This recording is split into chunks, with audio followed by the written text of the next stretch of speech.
Alors bonjour à tous et bienvenue dans cette nouvelle vidéo. Donc aujourd'hui nous allons faire la comparaison entre perversion narcissique et personnalité évitante.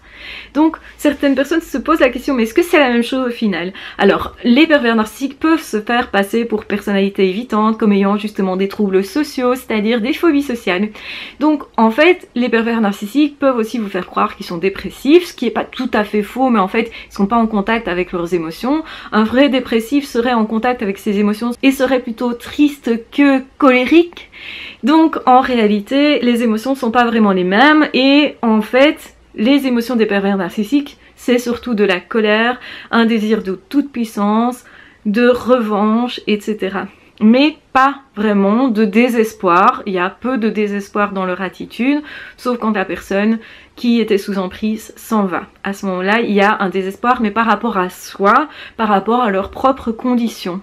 Donc, une personnalité évitante, c'est autre chose. Une personnalité évitante, c'est plutôt quelqu'un qui a une phobie sociale mais qui est réelle, qui n'est pas surjoué. Vous savez que les pervers narcissiques peuvent surjouer tout et n'importe quoi, donc c'est pour ça qu'il ne faut pas confondre.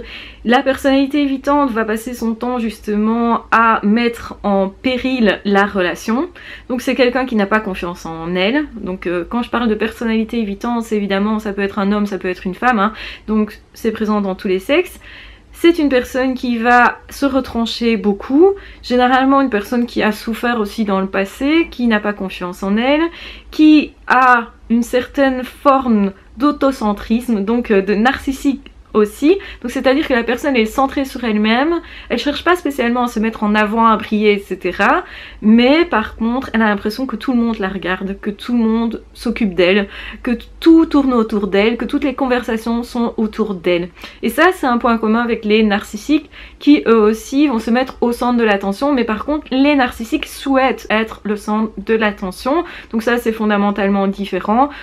La personnalité évitante est plutôt angoissée quand elle est au centre de l'attention, même si ça peut lui faire plaisir à certains moments d'être au centre de l'attention, d'avoir l'impression d'exister de cette façon-là, l'impression en fait de pouvoir se rassurer, de pouvoir compter aussi.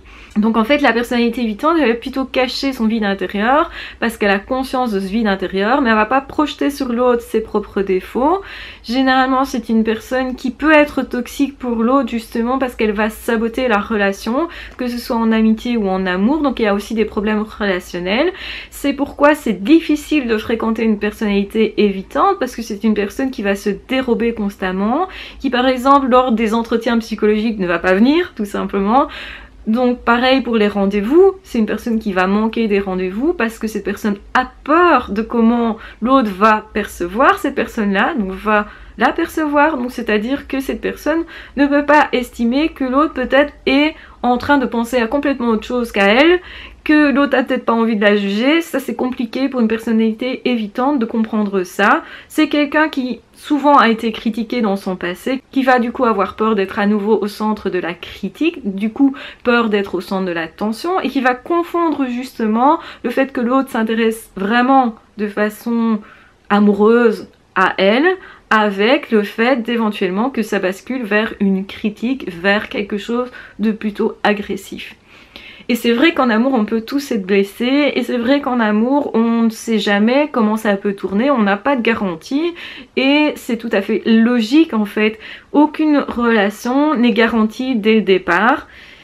Et donc du coup, ces personnalités évitantes là, elles vont passer leur temps à se masquer, à faire comme si elles avaient d'autres relations. Donc il y a aussi quelque chose de l'ordre de l'apparence, elles jouent beaucoup avec les apparences aussi, mais plutôt par peur de se faire découvrir. Peur en fait de ne pas être assez intéressante, peur de ne pas justement être à la hauteur, donc, et peur de montrer à l'autre qu'elles ne le sont pas. Donc c'est quelqu'un qui va se mettre en retrait, qui va avancer puis reculer dans la relation, qui va aussi possiblement souffler le chaud, le froid, mais il n'y a pas cette notion d'agressivité, d'essayer d'humilier l'autre, de le dégrader, de le dévaloriser, de le rabaisser, d'appuyer sur les blessures principalement de l'autre.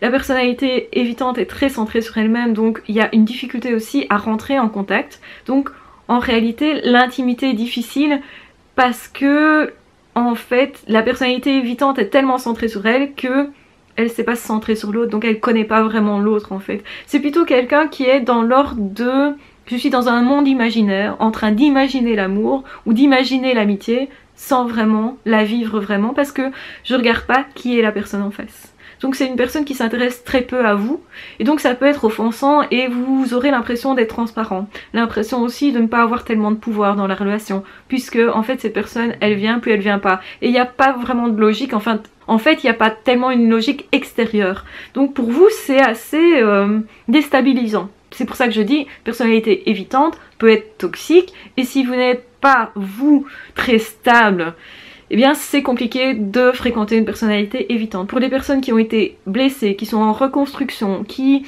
sont en deuil, sont fragilisées d'une quelconque façon, je recommande pas de fréquenter une personnalité évitante.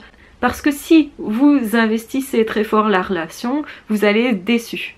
Parce que l'autre n'est pas capable de vous répondre, si vous voulez, au niveau de votre demande. Ça ne veut pas dire que la personnalité évitante est mauvaise, qu'elle veut vous faire mal, etc. Mais elle vous fera mal, malgré elle-même, si vous voulez. C'est plus ça. Que le pervers narcissique, c'est autre chose. Le pervers narcissique ou la perverse narcissique cherche à vous blesser dans ce que vous avez de plus intime, et surtout, c'est volontaire. Donc, quelque part, le pervers narcissique, il est plus centré sur vous, parce qu'il va chercher vraiment à vous connaître, mais surtout à vous connaître dans ce que vous avez de douloureux, dans votre passé, dans vos deuils, dans vos blessures, dans ce qui vous touche ou pas. Mais ça va être utilisé pour vous faire mal. Donc le pervers narcissique il cherche à prendre pouvoir sur vous, pas la personnalité évitante. La personnalité évitante, elle cherche à maîtriser éventuellement la situation. Parce que c'est l'angoisse, c'est la peur de la relation qui fait ça. Donc en fait, quand on a peur de quelque chose, on essaye de le maîtriser. Par exemple, on essaye de maîtriser l'autre justement parce qu'on a peur que ça dysfonctionne, d'être blessé, etc. Plus on a peur et plus on va essayer de maîtriser. Moins on est dans l'amour en fait. Quand on a peur, on n'est pas dans l'amour en fait. Même si dans toute relation, la peur va arriver à certains moments. Mais ce qu'il faut comprendre, c'est que notre peur, elle vient pas de l'autre, elle vient pas de la relation, elle vient pas de la situation en fait. Elle vient de notre passé, elle vient de nous. Quand on comprend ça, on peut travailler dessus. Et on peut d'ailleurs laisser tomber certaines peurs justement pour entrer en relation avec l'autre. C'est nécessaire même. Et c'est pour ça que des personnes qui ont été en contact avec des pervers narcissiques généralement ont assez peur. Et du coup, retomber sur une personnalité évitante après un pervers narcissique, on pourrait faire l'amalgame et de se dire la personnalité évitante est un pervers narcissique. Pas du tout. Parce que la personnalité évitante, elle cherche pas à vous malmener, vous maltraiter. Mais par contre, elle va pas vous donner ce que vous voulez au niveau relationnel. C'est pas une personne qui est capable relationnellement de vous ouvrir les bras très vite. C'est quelqu'un qui peut être là, mais qui aussi potentiellement ne sera pas là. Et sera potentiellement pas là quand vous aurez besoin aussi. Hein. Donc à moins d'être très détaché de tout ça, très détaché au niveau émotionnel, je parle, donc c'est-à-dire d'avoir pas mal de relations, vous pourriez alors tout à fait faire rentrer dans votre vie une personnalité évitante tout en sachant que la personne elle sera là et à certains moments pas là, et si vous acceptez ça alors ça pourrait faire une relation chouette, mais vous ne pourrez pas attendre quelque chose de très profond de cette relation parce que c'est quelque chose qui va prendre du temps et parce que l'autre peut pas. En fait la personnalité évitante qui travaille sur elle pourrait tout à fait dépasser toutes ces peurs-là et à un moment donné, effectivement, être pleinement dans la relation, mais ça prendra énormément de temps quand même, donc il vous faudra beaucoup de patience. En amitié, par exemple, c'est pas trop un problème parce que vous aurez d'autres amis, généralement. Donc, il faut être vachement stable pour accepter d'être en relation avec une personnalité évitante, et si la personnalité évitante en question travaille sur elle-même. Avec un pervers narcissique, il n'y a pas de possibilité que ça soit un moment pénible et que ça soit acceptable. Donc autrement dit, c'est pour ça que beaucoup de personnes vont vous dire fuyez-les le plus vite possible, le plus loin possible, parce que de toute façon ces personnes-là vont continuellement chercher à vous faire mal. Quelle que soit la façon, ils vont tout le temps rechercher votre souffrance. Et donc ça c'est pas acceptable si vous vous acceptez vous, si vous vous respectez vous, vous ne pouvez pas accepter que l'autre vous fasse du tort, du mal, etc. Ça va à l'encontre de l'amour de soi que d'accepter de continuer avec des pervers narcissiques tout simplement. Donc la différence entre les deux, c'est vraiment l'intention. L'intention du pervers narcissique, c'est vous détruire. L'intention de la personnalité évitante, c'est de se protéger. C'est vraiment une intention qui est différente. Au niveau relationnel, donc on va voir ce qui est commun, c'est le chaud-froid, chaud-froid, chaud-froid. Je suis là, je suis pas là, je suis là, je suis pas là, je suis là, je suis pas là. Mais à la différence que la personnalité évitante, elle va être là aussi à des moments où vous l'attendiez, elle va pas là peut-être au moment où vous ne l'attendiez pas justement. Donc parfois ça peut coïncider avec vos besoins. La personnalité évitante, elle va pas faire un foin, elle va pas faire de mise en scène, il n'y a pas justement tout ce qui est humiliation au public, des choses comme ça n'existe pas. Parce que cette personne-là le fait par rapport à elle-même. Il peut y avoir des crises de colère, mais généralement tout ce qui est justement sentimental est authentique.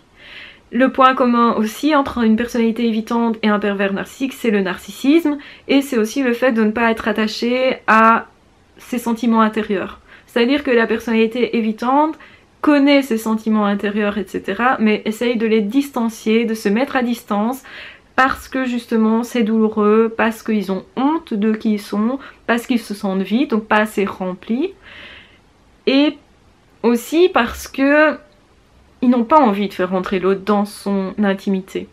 Or quand on ne veut pas se laisser découvrir, ben relationnellement il se passe rien. Pour que vraiment il y ait un partage relationnel, il faut qu'il y ait deux individus. Donc le point commun, c'est qu'avec une personnalité évitante ou un pervers narcissique, vous n'avez personne en face de vous. C'est-à-dire que la personnalité évitante, elle est quelqu'un, mais elle se cache, et elle ne s'estime pas être digne, tandis que le pervers narcissique, lui, il va se cacher aussi, mais en mettant en place une mise en scène de quelqu'un qui serait, mais qui n'est pas. Donc il y a un masque qui est utilisé, ce que la personnalité évitante n'utilise pas, ou alors le masque est très différent, c'est plus pour se cacher, se masquer, que le pervers narcissique c'est pour vous tromper. Donc vous tromper par rapport à ce qu'il est. Aussi, les deux vont être dans un mal-être, ça c'est un point commun, mais c'est pas du tout le même mal-être. La personnalité évitante elle est beaucoup plus construite, elle sait identifier l'autre, elle ne le traite pas comme un objet. Elle sait quand elle blesse l'autre et elle ne souhaite pas blesser l'autre, mais elle s'en aperçoit, généralement. Et c'est pour ça qu'une personnalité évitante peut même renoncer à toute relation. Je renonce aux relations parce que je suis tellement mauvaise que je vais aller détruire l'autre, donc je préfère ne pas être en relation. Je vais vivre comme un ermite, par exemple, dans la nature. Une personnalité évitante peut se comporter comme ça. Et aussi comme ça permet d'éviter tout ce qui est angoissant, justement. Mais plus on évite ce qui est angoissant, et moins on se répare. Moins, en fait, on se donne la possibilité de vivre de nouvelles choses et en fait de se sortir de cette situation-là. Puisque c'est guérissable, une personnalité évitante, c'est tout à fait possible de l'aider. Ça prend longtemps, mais c'est possible. Un pervers narcissique qui ne souhaite pas être aidé, il veut continuer de fonctionner comme ça et il veut surtout pas se remettre en question. Personnalité évitante se remet en question malgré tout, hein.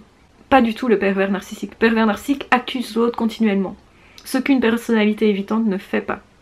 Ou si la personnalité évitante le fait, c'est par désespoir, de se dire ok, tu es sûrement aussi responsable du fait que je n'arrive pas à rentrer en lien avec toi.